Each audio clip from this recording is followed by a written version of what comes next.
team. We're here. President's Cup. It's arrived. Day one in the books.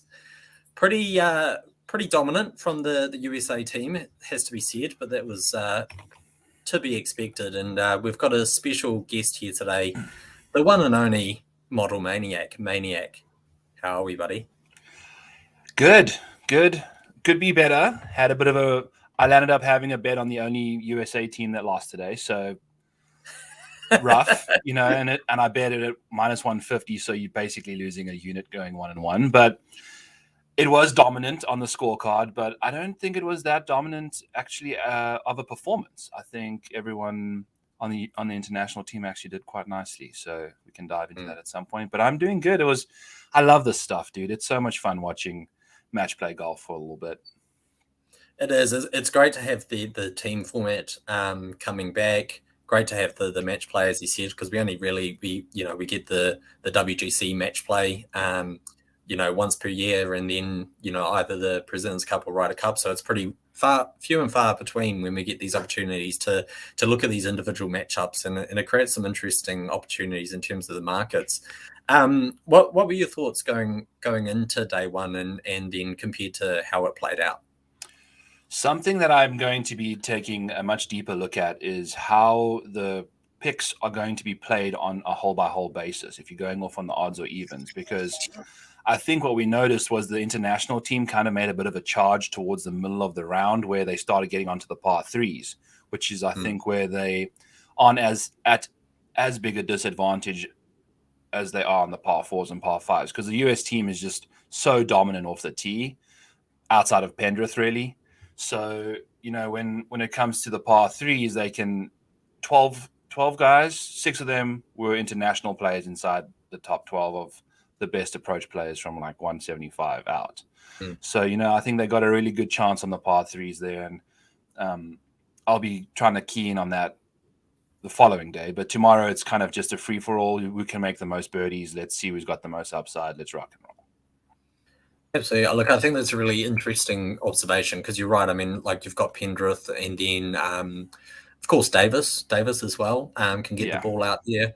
Adam Scott's sneaky long off the tee. And Sungjae Im as well has got some distance to him. But yes, for the most part, off the tee is going to be dominated by the Americans. I noted going into the tournament, I was reading through the greenkeeper notes, and they noted how they had basically trimmed back the rough to just 1.75 inches, and Davis Love had just obviously just tailored this course absolutely to suit his team. As as the host team, that's what you want to do, right? You want to set up that course to be suited to your guys and give them the best opportunities. So they'd noted how it was going to be far less penal than we saw at the usual tournaments we see at Quail Hollow every year.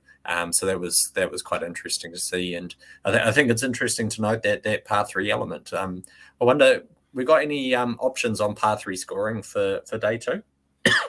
I wonder if that's I noticed there were round by round bets or hole by hole bets that you could get into. I just got so engrossed in the golf, I couldn't keep up to date with who was getting to what hole and who was, doing what.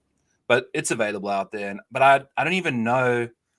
It seems like a tie is the most likely event for most of them anyway. So you're going to have to bet a tie and a winner, or just kind of have to bet a whole bunch of them, and hopefully you can hit a few guys that just win a hole. But I'm not too familiar in that market either. It's more of a degenerate fun, take a chance kind of thing.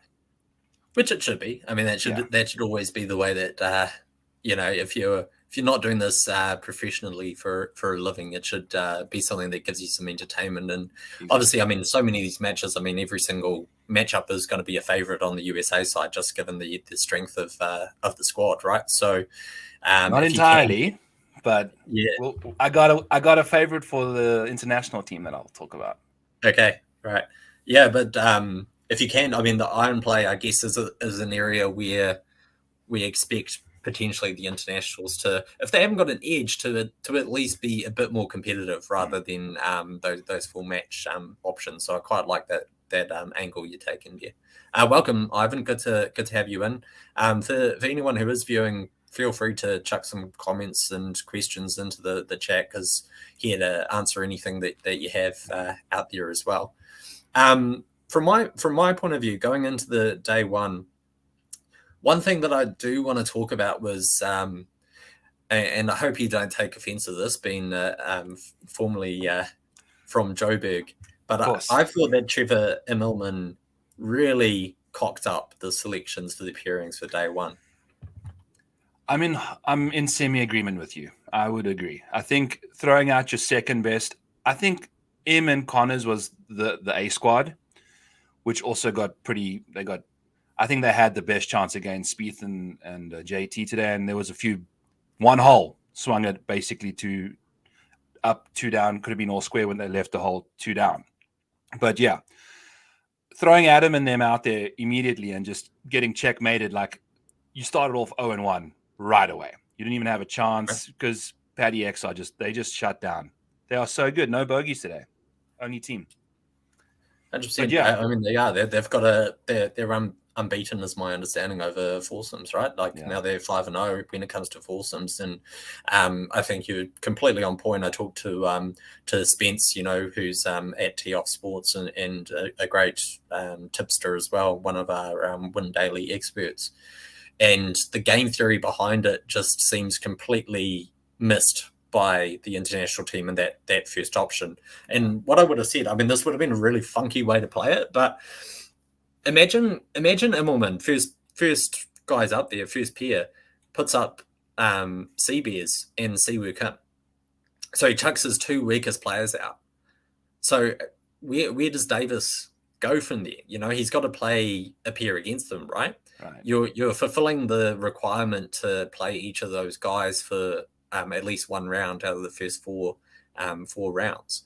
And then what you end up doing, I think, is then I think you're almost on the front foot in terms of Davis has then got to put up another pair and you can react accordingly. So, for example, if he, for the USA team, there's no weak teams, right? Like there's no poor team.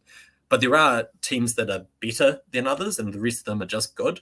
So say he comes back with like a female homer, then suddenly you can respond with a Matsuyama Scott. Yeah. And I'm a lot more happier about that matchup than what we end up getting, which is basically you've burned 2 of your best players in the first match against what is, Cantlay Schauffele is just such a stud lineup. That he had to capitalize on Adam and Decky and Tom Kim and KH Lee seemed like they played nicely, and then who was it? Corey and Sungjae. He needed to pair those with a pick that the USA team gave him, kind of thing, right? Like make sure that you can get the best chance to win that matchup, because you weren't going to win 5-0. You had to try and cherry pick at least to try and get to 2.5 kind of thing. But you know what? I know it's weird. He's a golfer by nature anyway. I don't think he does this stuff as a living, and I know you can tell like the pairings that they put together, like how the guys went off on different holes. Like the Tom Kim KH Lee was a really good matchup against Colin and Cam, which is a fire duo for foursomes. So they got that element right, but the draft strategy, I totally agree, was could have been better. I agree. Yeah, and I enjoyed that match. That was a fun match to watch, and obviously went a lot further than some of the other ones. I mean, I was, even though Cantlay and Schauffele were obviously the favourites in their matchup, I was surprised just the manner of the victory. Like the 6 and 5 was just an absolute walloping. So look, I think the matchups in this second day coming up look a lot better. So I might actually just bring up the board of what we're looking at for this next day coming up, and we can talk through some of these matchups and see what we like. So yeah, I've actually got 4 matchups I bet. So I've got some skin in the game already. We'll see what you're showing me here. So let's look at that first one. So we've got Adam Scott, Cam Davis, the Aussie duo, going up against Spieth and Thomas. So what's your take on that one, Mania? Yeah, the majority of these matchups are going to be favored to the US side. I think Spieth and JT just have so much birdie potential. Adam Scott, to me, seems like the dynamite, the veteran presence, but that's all he really is bringing to the table right now. I don't think he's a good golfer, obviously. Just don't think he's got that X factor right now. And putting him with Cam Davis, who's also just a middle of the road kind of guy, you can match him up against Spieth, pretty much wash those two out, and then you put Justin Thomas on Adam Scott, and then that's where the massive edge really comes from, I'd say. And I'm in on that. I think I saw tie equals loss, but you can still get it for -115. What is the term for that? Tie equals loss. If you what that means is a three-way bet, whatever. Yeah, three-way versus a tie equals loss. So if it's just the two options, basically, if the game ties, then you lose your bet. Or you either lose your bet, or sometimes they'll pay out a half of the odds. Okay. So if that's the case, if you're on the international team, you'd obviously make money. But if you're on the USA team, because they're all favorites, then you'd still lose a little bit, but not as much, basically. So it's always tough to predict a match that's going to be halved, and I would not. There's never value on that bet. No. The bookies absolutely rake it on the half bet, so you're much better to pick a side. If I was going to tip this, I'd be tipping the Spieth Thomas duo as well. Yeah, Spieth hasn't had the best year. Let's be honest, he's had some struggles. The edge for me just still comes from Thomas's iron play, which I mean is it's phenomenal, and so good. You're relying on Spieth making some putts, but in this 4-ball kind of format, Spieth does have the ceiling where he can go out and just fire at those pins. Mm-hmm. And I just trust that a little bit more than Scott and Davis. I'm not sure that I love the number in Bet365. I'm getting $1.58, which, to me, it just feels a little bit short. I wouldn't put Scott and Davis completely out of this contest. I would expect it does go to still the 15th, 16th, 17th hole before it eventually does get decided, but I expect it to go that way of Spieth and Thomas as well. Yeah, that hole by hole ceiling upside is where I think that duo, they've got it. So, 100%. So we'll move into the next matchup there. So we've got Sunday Sebastian Munoz against Scotty Scheffler and Sam Burns. What's your take on that one? Scotty and Sam, I'm going back to them. I can't help it. Now that Scotty's playing his own ball, I think it gives me a bit more peace of mind, because Sam just isn't in the mix right now. I think he's just too inconsistent. There's a shot every few holes that just really puts him out of the hole. So, watching him today, he was hitting some really bad stuff. Made some clutch putts here and there, but they lost 4 holes in a row, dude. That's just, what are they doing against Siwoo and Cam Davis? I mean, those were the two of the worst rated guys I had in my matchups, and they lost to them. So going back to them again, I think I saw FanDuel for the same thing. If they tie, the bet's done. But -130, I like that number. It's not a bad number against. We got a world number one against Sebastian Munoz, bro. So that's just a massive, massive edge, and then you can cancel out Sungjae and Sam Burns, basically. So that's how I'm kind of looking at these matchups. Is I think you match up two of the most evenly matched up dudes, and then what's the leftover difference? World number one versus Sebastian Munoz. So let's ride. I think these guys, over 1,000 rounds, they have to win 950 of them, kind of thing, almost 900, whatever, But I like them a lot. Okay, I'm going to play a contrarian here. Okay. I kind of like the number on him and Munoz here. This would be the one where I perhaps see, Scotty Scheffler has not been in the best form the last few months. He went on that really hot run, and he's cooled off a little bit. He has cooled off a little bit, and we saw some of that frustration coming out today when he was playing. And I have a feeling that Sungjae Im and Sebastian Munoz, two decent drivers of the golf ball. I feel that I'm getting $2.90 on Sungjae Im and Sebastian Munoz to win. I feel they're more in contention than people are putting credit for there on that number. That's a massive number. Yeah, it's a big number for the both of them. Sungjae Im's the best, in my opinion. Yeah. The best player on the international team. Matsuyama obviously is a stud, but he's had the injury concerns. You just never quite know what you're going to get from him at the moment. And Munoz is a player. He's shot 61 twice this year. I mean, he's got a huge ceiling. You're relying on him having a ceiling round for sure, but he has got that ceiling out there. It's his first game. He tends to be a first round leader a lot of the time on tour as well. We've seen that a couple of times this year at big odds.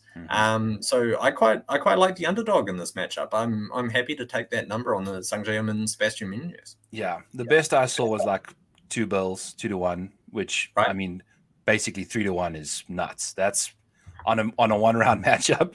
Anything can happen, right? So right. I'll take the close to 50-50 odds for the favorites, but if you're giving me 3-1, I would have definitely, probably gone that way, if not have played the bet.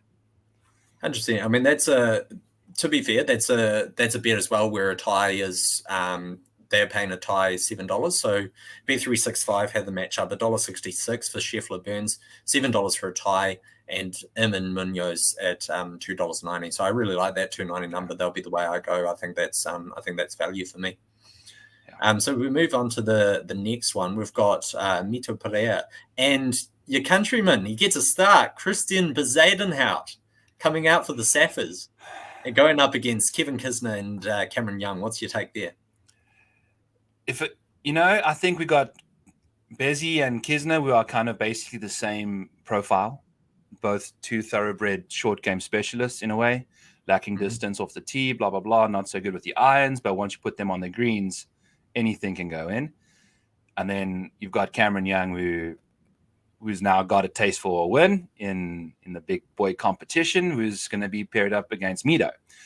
So I'd say I'd chalk up Kevin Kisner is the worst golfer in my model by a country mile. He's just, I don't know what he's doing on this squad. I think Aaron Wise would have been a completely better option for the USA team, but I think they did a solid for him. I don't have anything involved in this matchup at all. I'm just watching it. There's too much weird stuff going on here. There's the volatility of the 2 short games on either side of the matchups. It's quite hectic. I think that's going to play a big role. And I can understand why both captains threw Kiz and Bezzy in the 4 ball, because you're playing your own ball. You can spike a birdie or 2 here and there, but they don't have that ball striking power to provide that consistency for a foursome. So this is the nuances of the Ryder Cup, President's Cup stuff that's really cool about seeing our guys' games pair up. What's your deal on your side of things? Yeah, look, this is an interesting one. I like the take on Aaron Wise. I was very much advocating that one. I mean, the USA are such favorites in this matchup. Like, they don't need Kevin Kisner over Aaron Wise. And actually, this was an interesting spot for me to roll out someone like Wise, give him some experience in the team format, and then look towards like a future Ryder Cup or something like that if he continues to develop his game.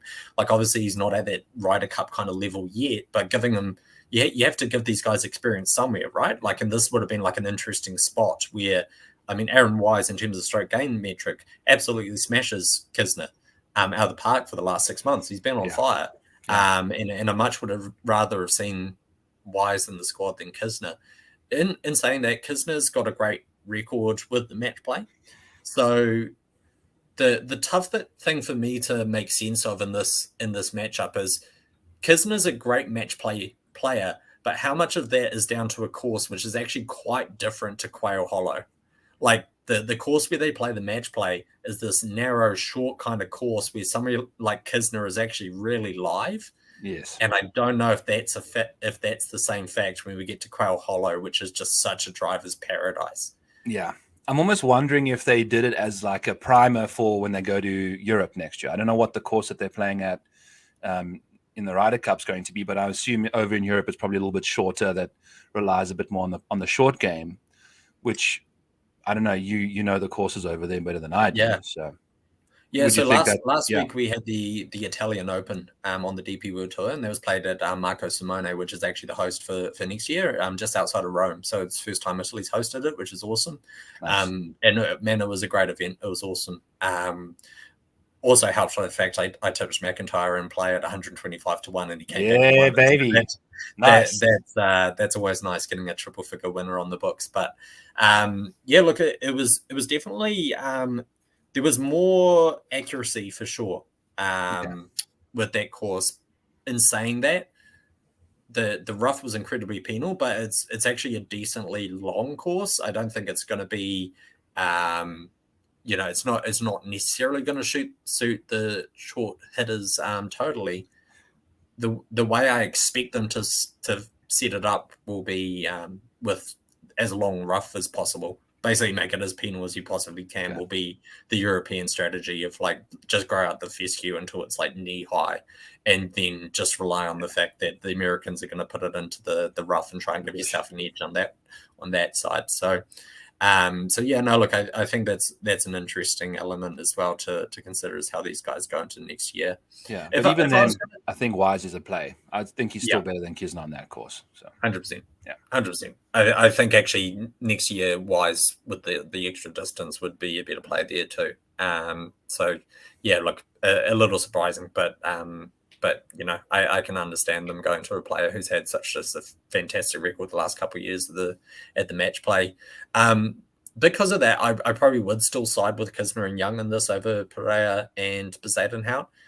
Don't get me wrong, Pereira and Bezuidenhout can absolutely get hot. They're both like incredibly low floor, incredibly high ceiling players.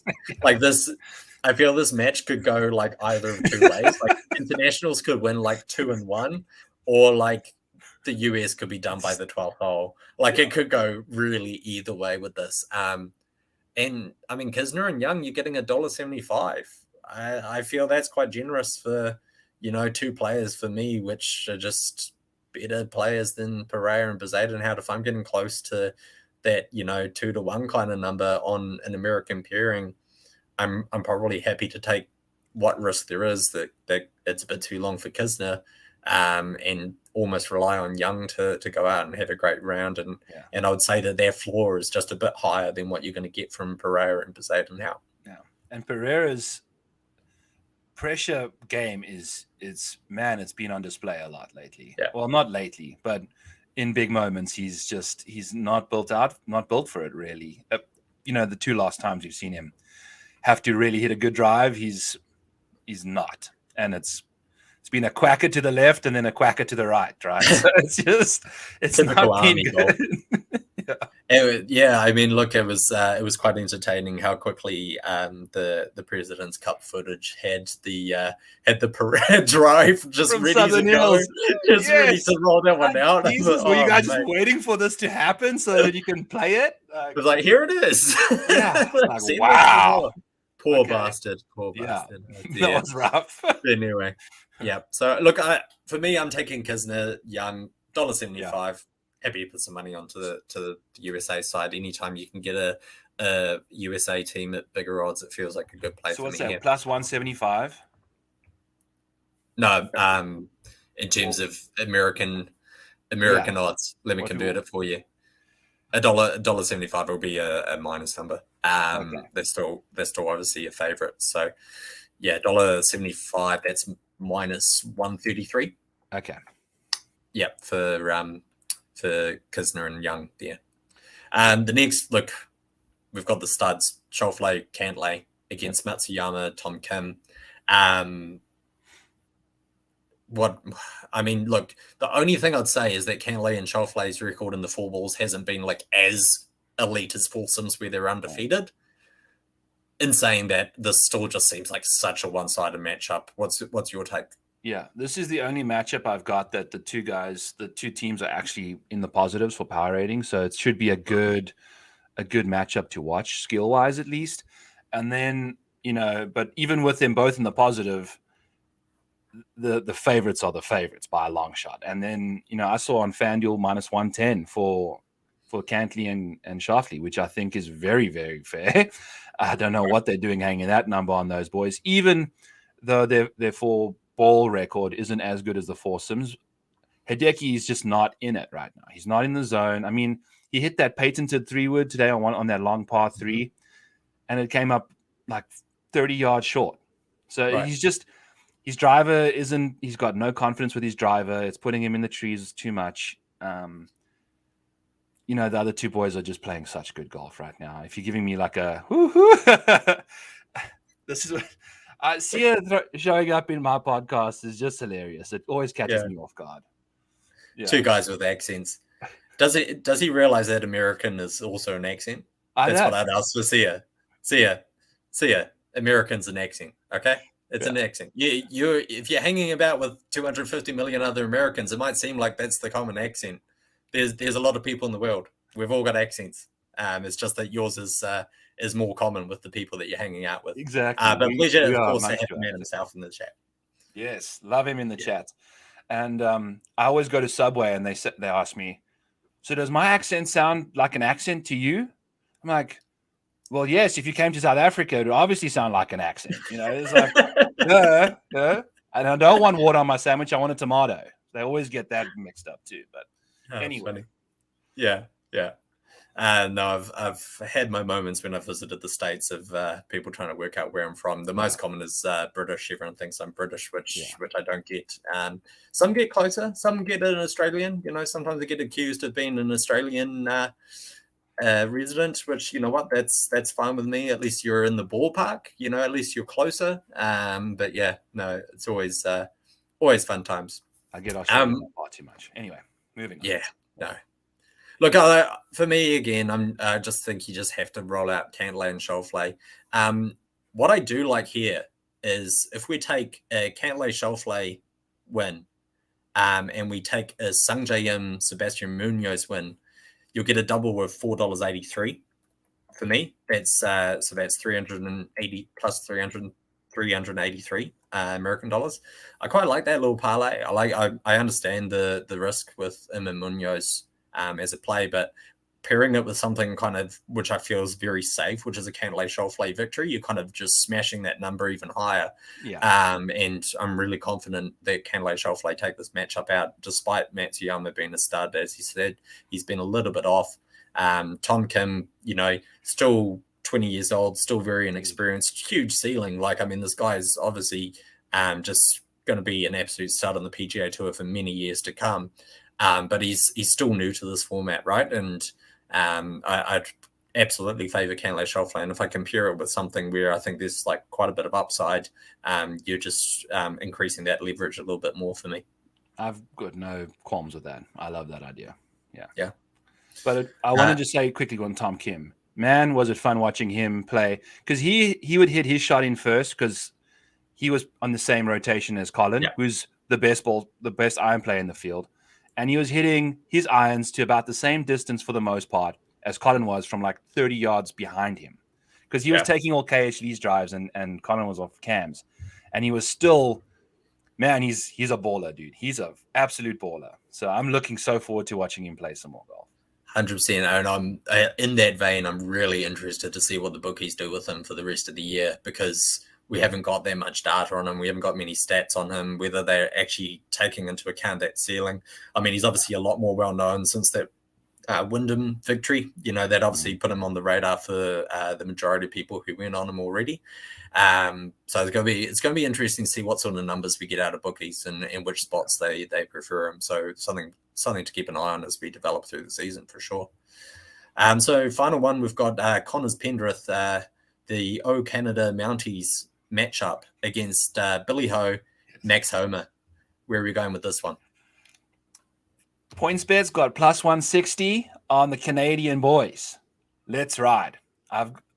Also, Billy Horschel doesn't grade out really well to me. I think Pendrith and Connors are they're in the same, slightly below, I'd say, Max.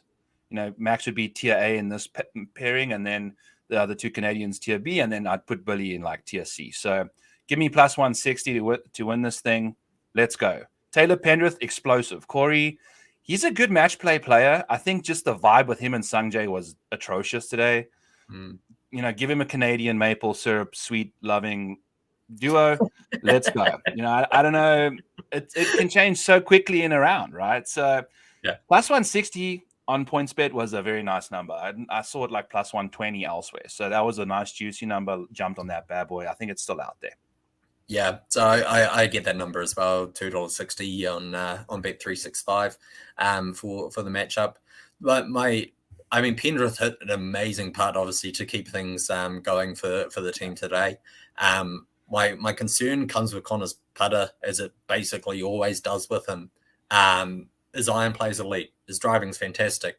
is he going to make you putts? I can't say that with confidence with Connors. And where I'd go with this one is Billy Ho's got a really good match play record at the WGC again. He's featured heavily at that tournament. He's won twice in the last 18 months. And he's got a bit more distance for me than Kisner, which I obviously appreciate as well.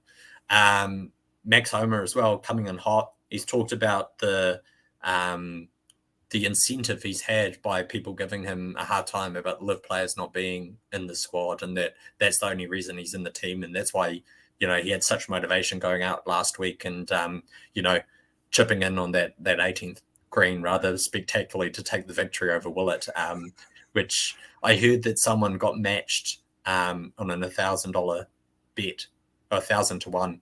On an exchange out there for the 18th hole. So I think if you were on the wrong side of that, you'd be absolutely spewing. But look, I like the number I'm getting on Billy Ho and Max Homer here. I like $1.80.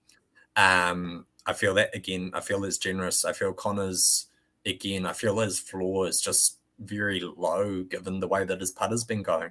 When we're getting these match play formats, eventually you are going to have to make some putts. You're going to have to make some putts under pressure too. I just don't have the faith in Connors for that. Pendrith, I think we've got to continue raising the ceiling on him. I think that he's been just absolutely incredible this year. Bounced back straight away from that rib injury to come back out for another high finish, and he's just playing such an elite game that I expect him to continue developing. But I do feel he's still developing. Whereas I think Billy Ho, Max Homer are just already at that level. They're already in that top 15 conversation. And I'm not there with Connors and Pendrith. And I'm happy to take the $1.80 as a result on Billy Ho and Max Homer coming in here. I can totally see that. I'm not here to argue against you. I'm just here to share my side of the story too. 100%. And yeah, I think, and look, I can see this going either way. I expect it will go long. I feel this of all the games will go to that 17th, 18th, and I wouldn't have any surprise in that. For me, when I get to 17th, 18th, if Connors is like a 7-footer, do you know what I mean? Like to either win it out. Makes me nervous. That's all. I am curious though in this format what Connor's aggression turns into on the approach side of things, because I think today he might have been playing a bit more cautiously. You know that your boy's in the middle of the fairway, he's got a wedge in his hand. If you do miss the green, he's going to put it in the middle of the green with a wedge. He's one of the best iron players in the field, and he's obviously I'd say he's the best iron player out of the four of them here. Yeah. So there's that chance that he doesn't even have to make a putt. He can hit it to 3 feet regularly in a round. Like 2 or 3 times in a round, he can just knock one dead stiff with the surety that he's going to have a playing partner that can bail him out with a par. So that's kind of what I also wrote on that a little bit. We'll see. I don't know. I just like to see that we got one international team that gave us some good value, at least on my side of things.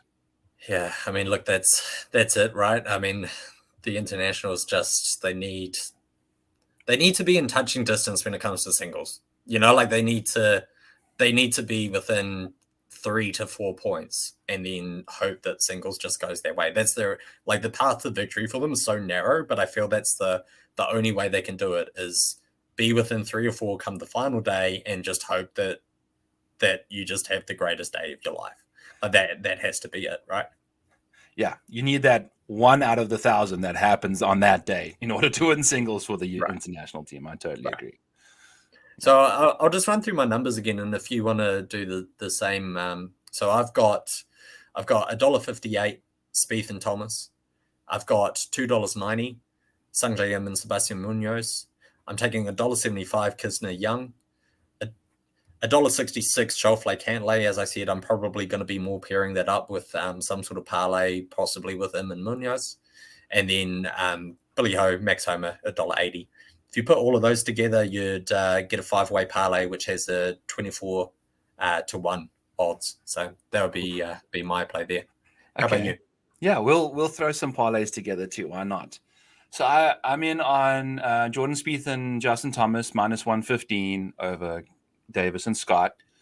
On FanDuel, Scotty and Sam Burns -130 over Munoz and M. I know that you on the other side of that, so that'll be a fun little wager between the two of us. And then the studs, the stud muffins, and Patrick Cantley -110 over Decky and Tom Kim. And then Pendrith and Corey Connors +160 on PointsBet. So we'll see what they can get up to. And two of them were -1 value. If it was +161, it would have cleared the threshold, but it's the President Cup. I want to be in on everything, so I want skin in every game I can get. Nice. And if you were to construct a parlay, where would you sort of be going? Is there like two that you're, a little bit more certain on that you'd put together to just like boost the odds a little? Like, I mean, like I could see like, do we go like a Spieth, Thomas, Schauffele, Cantlay? Yeah. You'd get $2.64. Yeah. Plus 164 for the American odds. Yeah, I'm a big fan of those two duos. They unanimous favorites in the matchups, and their odds are to win almost like 50-50, right? So that's just I love those numbers. Right.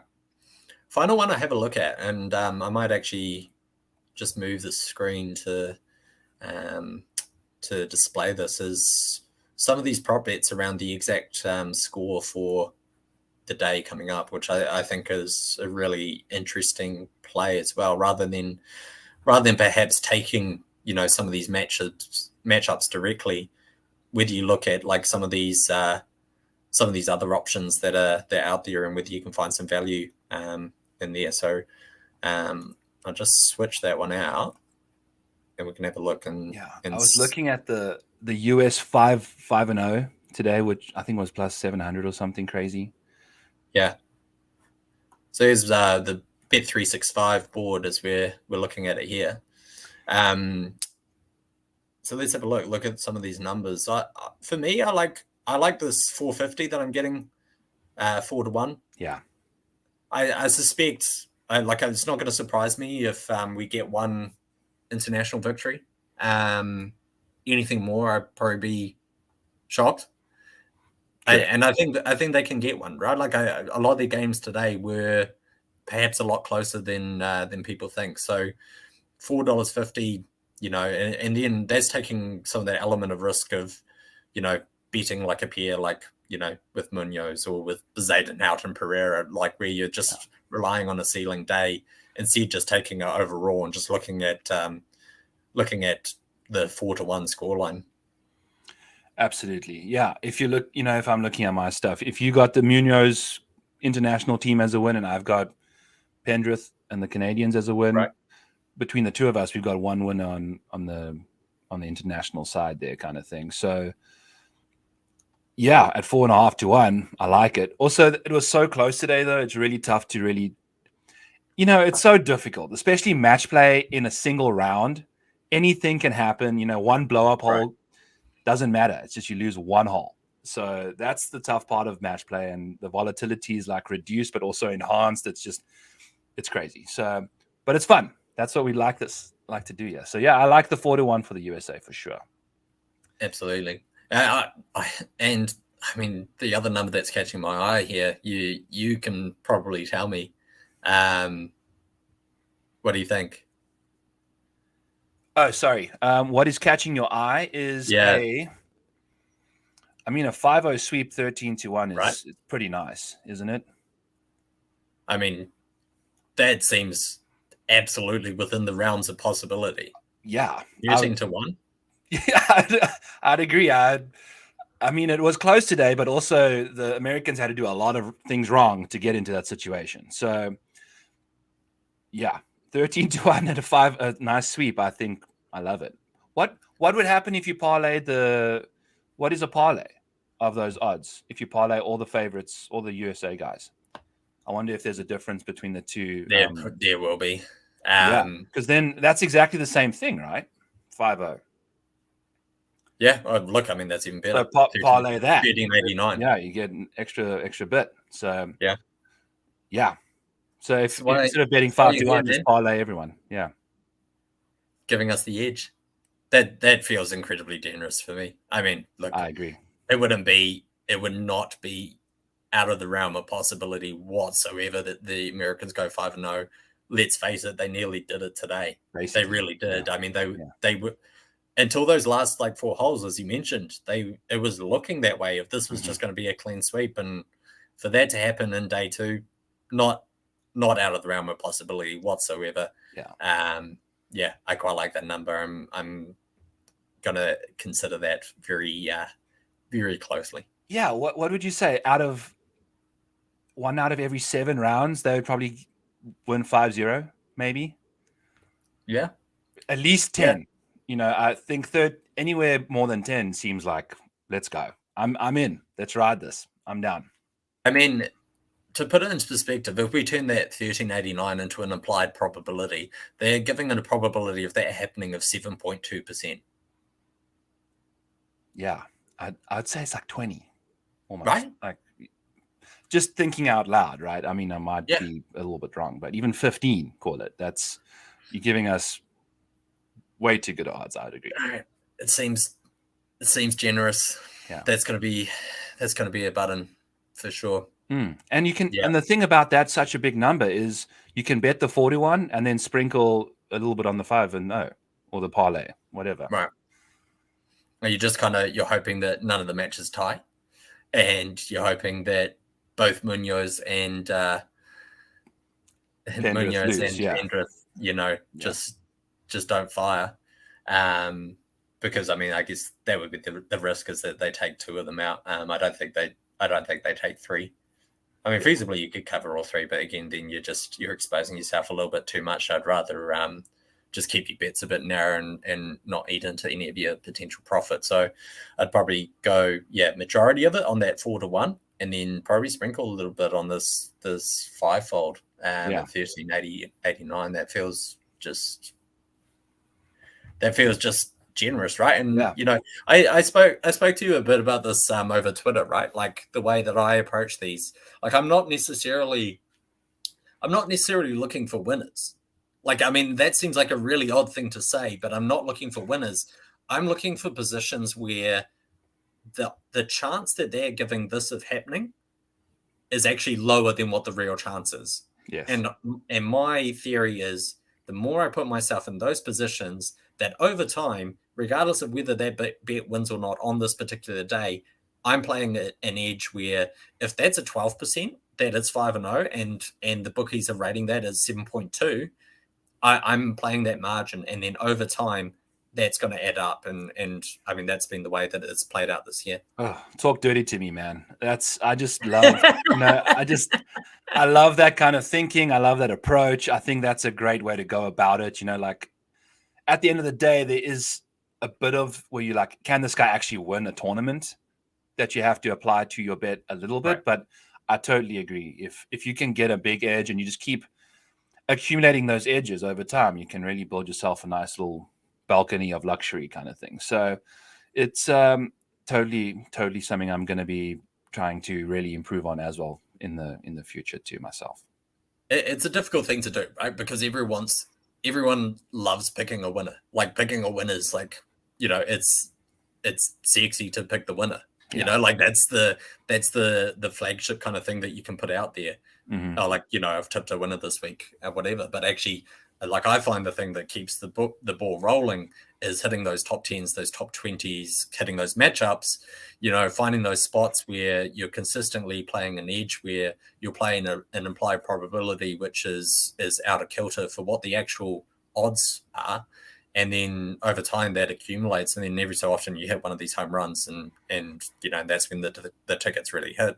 The other edge that I always like to play as well is the weather. Yes, I find that across the board, and I'm going to introduce a sport to Win Daily that nobody ever talks about, which is rugby union. I'm going to talk about rugby union. Let's talk some ruggers. Let's go. If we're looking at rugby, so often the bookmakers will not account for the ball being wet and what an effect that has on the game. If it's bucketing with rain, the total points just never will be low enough, and it often goes under. Because balls get dropped and people make mistakes, knock-ons, etc. Kind of the same with golf. What I find with golf is they don't account for the impact that the wind's going to have. Yeah. One thing I'd say is, I'm going to share something with you, and and maybe this actually changes some of our thinking, and maybe we should have looked at this to start with, is what we're expecting tomorrow in terms of this weather is some incredibly high winds. We've got some big winds coming in here. I mean, anything over 20 miles per hour for a gust is significant. Yeah. When we're talking about golf, we're looking at on this Friday coming up 38 mile per hour gusts potentially. There's some serious wind coming in. So, I mean, look, if we're looking at some of these matchups, maybe we do go some of these underdogs. Well, that's where it adds that variability, and then a putter just can become the ultimate weapon, right? Because you're just holding a 15-footer for par to win the hole. Yeah, which is where Bezzy is going to shine, kind of thing. And kids, I guess, I've said it before, and I'll say it again. Why is Lucas Herbert not on this team? Yeah, do you know what I mean? Like, why? Like, no offense to Seabears, but Lucas Herbert's one of the best win players in the world. He's got a huge driver, plenty of distance off the tee, game suits crowd hollow, and his putter, he's in the top 5 on the PGA Tour for putting. This would be the spot that you'd be wanting to roll out Lucas Herbert, and you'd actually have some confidence in his performance. The other thing I said with Herbert this year at the match play bet Schauffele, and he bet Finau. He lost to He lost to Kanaya. Yeah, that is so like what? That's match play in a nutshell, right? That's match play in a nutshell, right? Yeah. But like I had in the, you do your bracket and all the rest is always quite fun. I had Herbert to advance from that group and thought I was just like on a winner of like, I've got this huge edge of Herbert coming out of the group. He's beaten Schauffele and Finau and like kind of unexpected. And then he blew it against Kanaya for me. So I'm still a little resentful over that. But oh my God, that's so brutal. I'm so sorry. Yeah. Absolutely brutal. So yeah, I mean, look, Kanaya, one to keep an eye on for the future. He's off his game at the moment, but yeah, hugely disappointing again. Just wish Herbert was in this team. Wish Fox was in this team. I feel those were better players than Seabears. So see ya. Kanaya is the GOAT.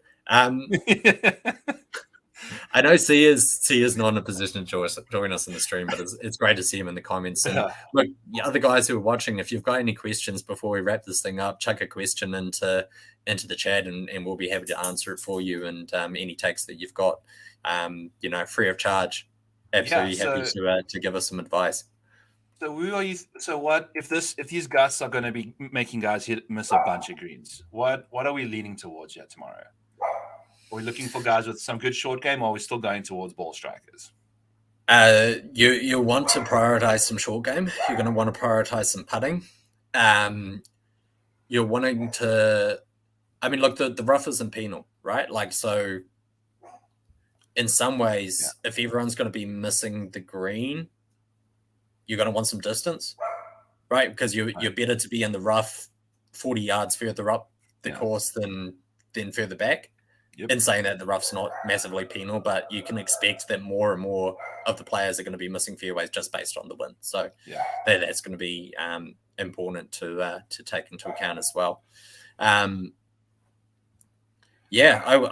do you know what? This makes me even hotter on that Kisner Young. Yeah. I like Young's distance off the tee. I like Kisner's short game. Yeah. I like his play in windy conditions. Against Pereira, we saw what happened at Southern Hills. There was windy tournament at the PGA Championship. The Seabears, obviously, great putter. That's going to be the element, but if he's going to be missing fairways, he's not the longest off the tee. I'm probably really locking in now on that $1.75 given this weather. Okay. Yeah, I don't know. That to me, that matchup just doesn't make any sense. It's just a wash for me. I can't Fair see enough. anything there. It is a bit of a lottery, that one. I agree. Yeah.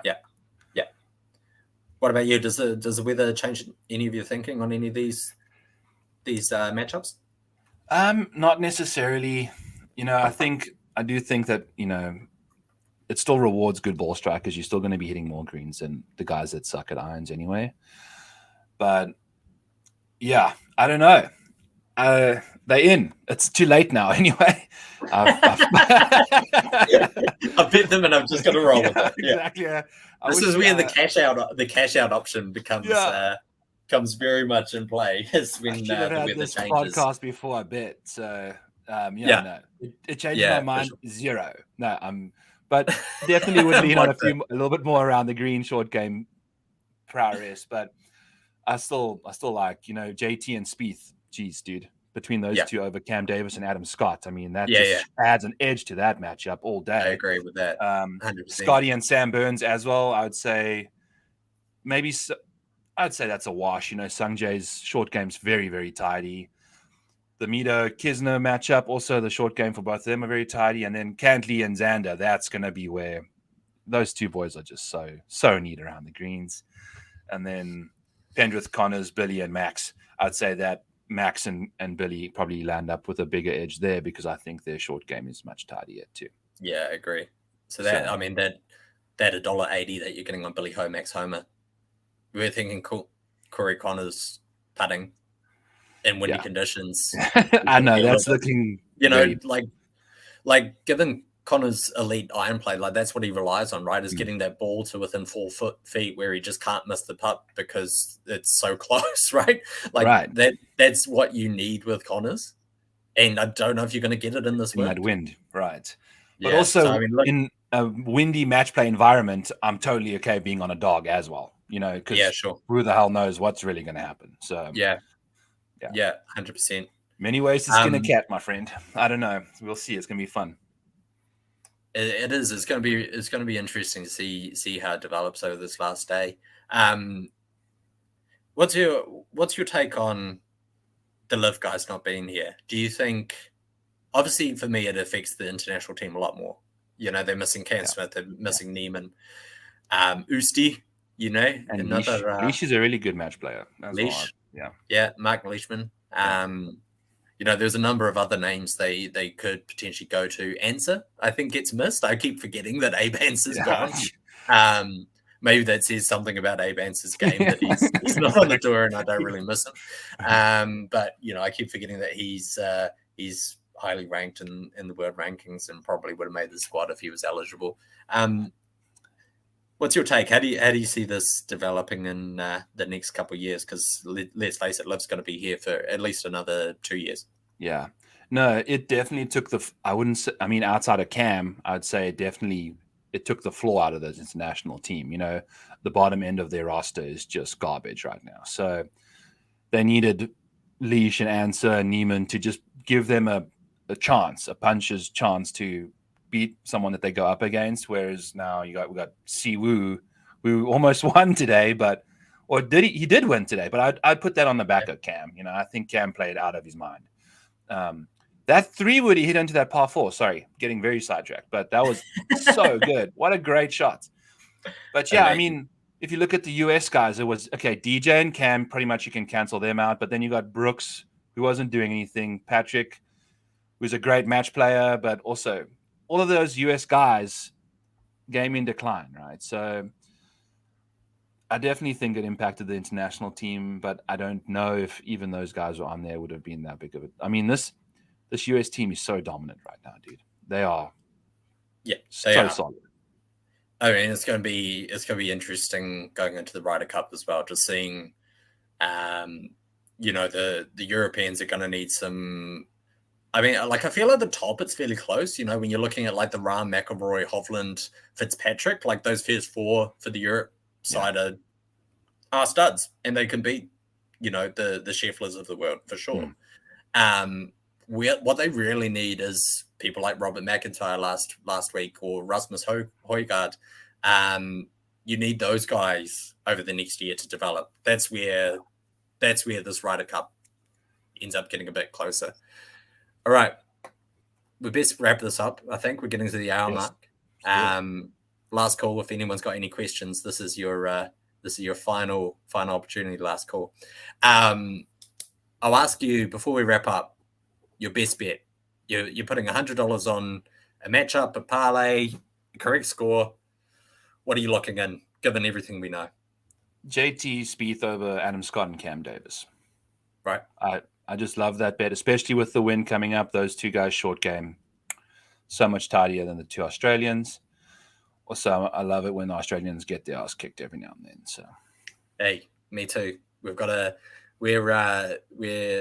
friends off the golf course and off the rugby pitch, but on the golf course and rugby pitch, the New Zealanders, the Kiwis, and the Aussies, we love to get into it. So, for sure, I'm going the same way with my best bet, Spieth JT, but I'm going to mix it up a little bit.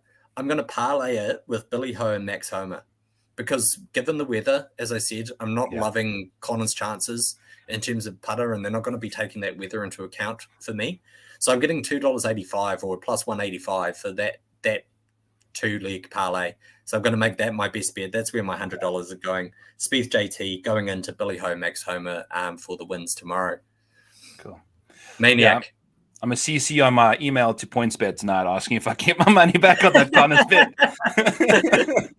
No, we're thinking about it. Although, hey, look, in saying that, Penrith putted great today. Maybe you can carry that team through. Who knows? Like it's one of their best matchups in terms of the quality of the players, Connors and Penrith for sure.